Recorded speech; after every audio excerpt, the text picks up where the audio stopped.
Hello everyone, welcome to my channel keep smiling. आज मैं बात करने जा रही हूँ स्टूडेंट से, क्योंकि आज कल एग्जामिनेशन का माहौल है और हम सभी जानते हैं, चाहे स्कूल हो चाहे कॉलेजेस हो, एग्जामिनेशन जो है चल रहे हैं। और स्टूडेंट जो हैं वो इस समय वैसे भी 2 साल से चूंकि पैंडेमिक का टाइम चल रहा था और जिस तरीके से हम और आप देख रहे हैं कि ऑफलाइन क्लासेस सारी बंद हो चुकी थी, ऑनलाइन क्लासेस के मोड में स्टूडेंट्स पढ़ाई कर रहे थे। तो चाहे हम स्कूल की बात करें या कॉलेज गोइंग स्टूडेंट की बात करें, सभी कहीं ना कहीं अब जब एग्जामिनेशन हो रहे हैं तो वो थोड़ी सी पहले की अपेक्षा अधिक उनके अंदर एग्जामिनेशन फियर हो रहा है, स्पेशली स्कूल गोइंग स्टूडेंट्स के लिए। तो मैंने सोचा आज मैं उनसे ही कुछ बात करती हूँ और उनके पेरेंट्स से भी कुछ मुझे कहना है। तो आज मैं यही कहने के लिए आपके सामने आई हूँ।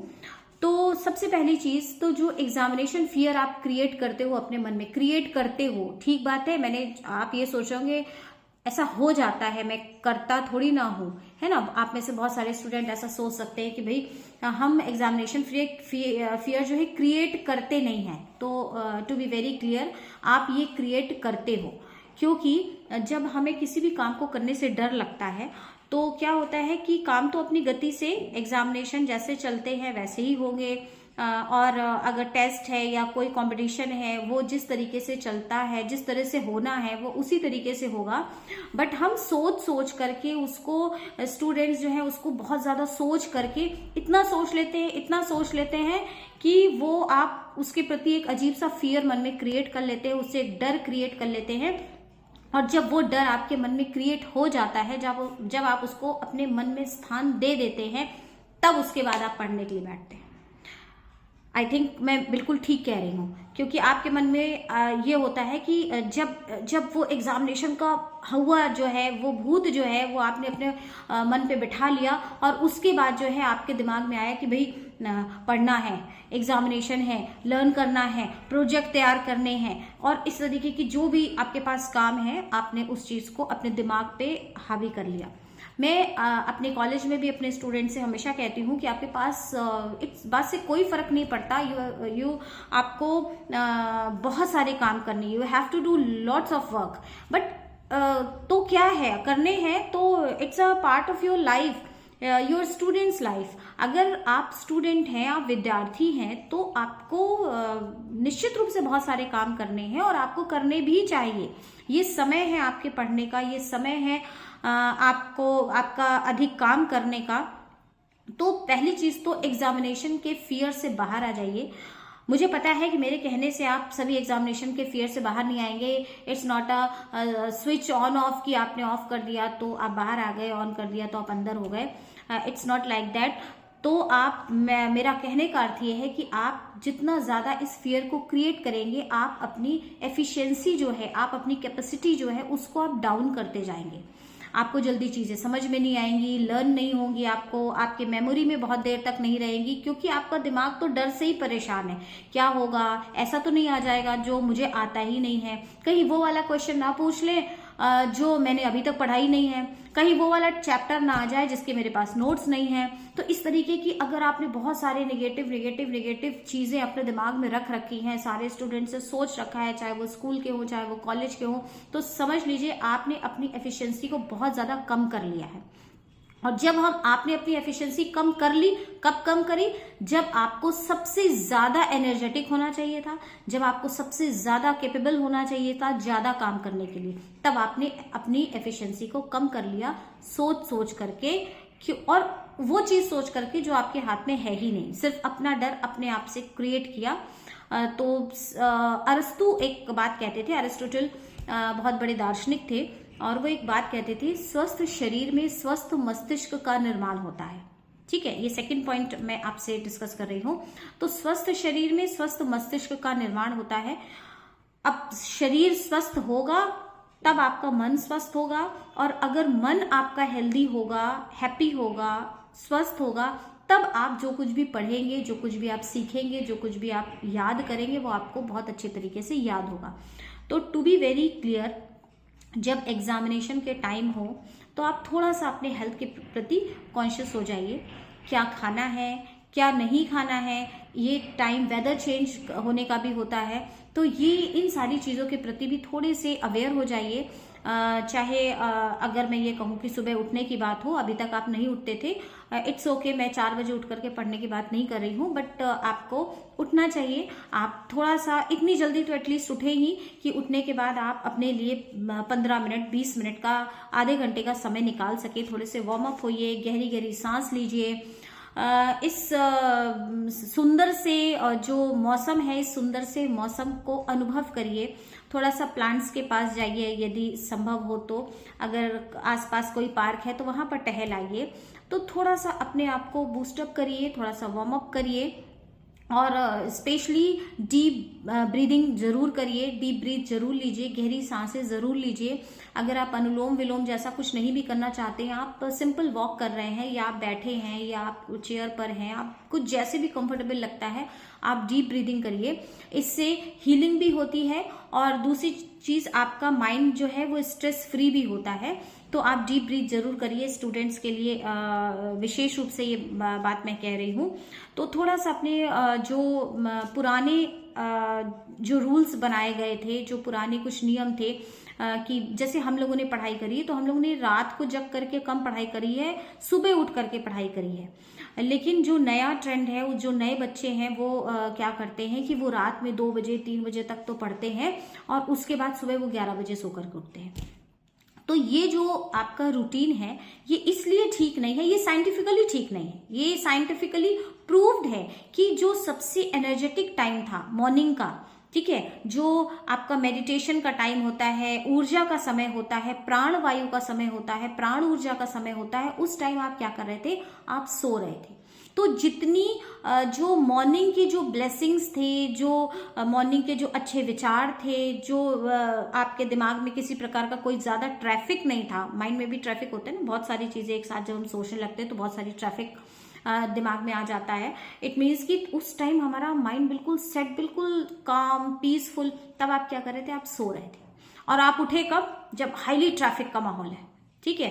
तो उसके बाद आप उठे, उसका आपने डेली रूटीन से आप जब फ्री हुए, तब आपने फिर आपका दिन शुरू हुआ।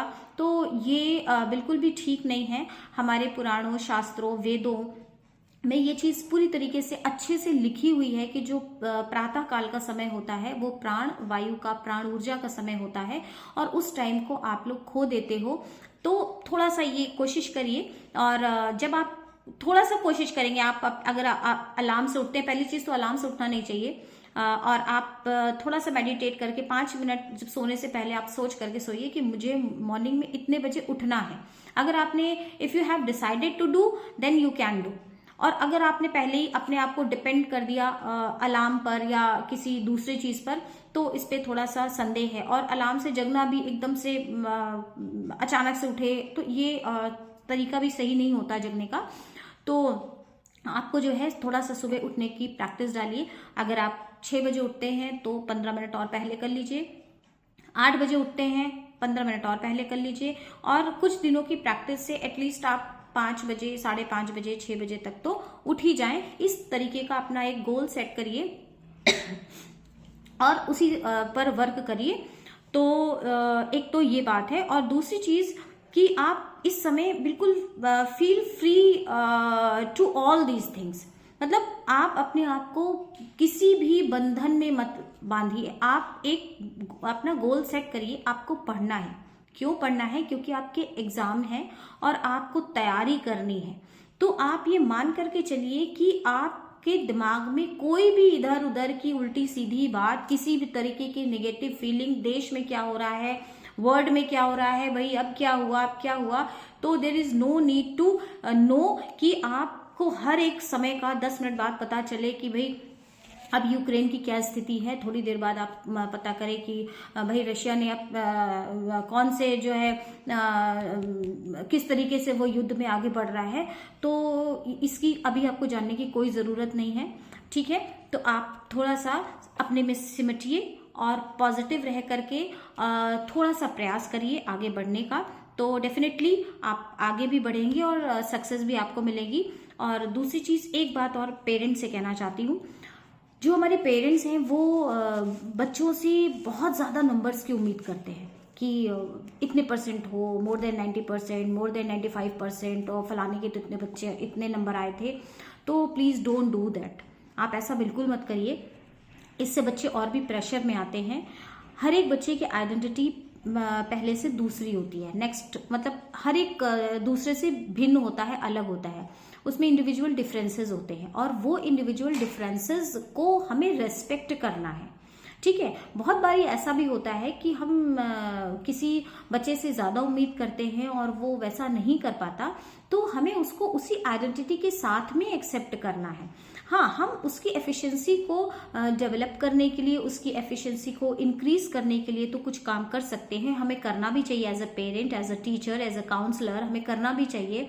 और चाहे वो हमारे सिबलिंग्स हो, हमारे स्टूडेंट्स हो, हमारे बच्चे हों, कोई भी हो, तो हमें करना भी चाहिए, बट कोई without create any panic situation कि भाई अब तुम्हें इतने मार्क्स लाने हैं, तो मार्क्स की बात बिल्कुल मत करिए, मार्क्स की बात बिल्कुल मत करिए। आपको बच्चा परफॉर्म कितने अच्छे से करता है, और मार्क्स की बात, अब आपको लग रहा होगा कि मार्क्स की बात अब अगर हम नहीं करेंगे तो हम बच्चे से कैसे बताएंगे, हाँ ठीक है, आपको एक बार कहना है कि भाई इतने परसेंट लाने हैं तुमको, वो इसलिए आप उनके दिमाग में डालिए कि आप एक गोल उनको दे रहे हैं।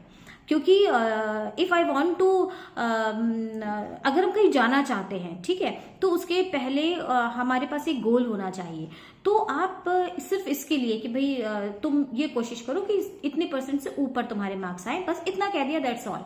और उसके बाद आप उसकी परफॉर्मेंस कैसे इंक्रीज कर सकते हैं, कैसे उसको और ज्यादा एफिशिएंट बना सकते हैं, उस दिशा पे काम करिए। और इससे ज्यादा किसी प्रकार का उनको पेन देने की या उनको पैनिक करने की जरूरत नहीं है। तो ये था मेरे आज टॉपिक जिसपे मैं आपसे बात करना चाह रही थी। और मैं 2-3 दिन से सोच रही थी कि क्योंकि जो स्टूडेंट्स हैं ना, जब मैं उनकी ऐसी हालत देखती हूँ ना, बिल्कुल परेशान हैरान से, तैयार नहीं है, एग्जामिनेशन होने वाले हैं, तो मुझे बिल्कुल अच्छा नहीं लगता। वो हंसते खेलते बच्चों के चेहरे ही बहुत अच्छे लगते हैं, निश्चिंतता के साथ में खेल रहे हैं, बिना कोई किसी तनाव के। तो उनको बस बताइए कि थोड़े दिनों की बात है, बस आपको एग्जाम दे देना है और उसके बाद फिर आपकी वही मस्त रहने वाले, खेलने वाले दिन वापस आ जाएंगे। तो थोड़ा सा उनको बूस्टअप करिए, कॉन्फिडेंट करिए, मोटिवेट करिए। ये our responsibility as a teacher भी है और पेरेंट्स भी हैं, और अगर हमारे छोटे भाई बहन हैं तो उनके लिए भी है। तो ये हमारी जिम्मेदारी बनती है कि हम उनको ये सारी चीज़ें बताएं। तो आज के लिए बस इतना ही, और बहुत अच्छा लग रहा है कि आप लोग जो है चैनल को पसंद कर रहे हैं, लाइक कर रहे हैं, कमेंट भी कर रहे हैं और सब्सक्राइब भी कर रहे हैं। तो प्लीज़ कैरी ऑन करते रहिए, अच्छा लगता है। और ठीक है, फिर कल मिलती हूँ किसी नए विषय पे बात करने के लिए। Keep smiling, bye bye.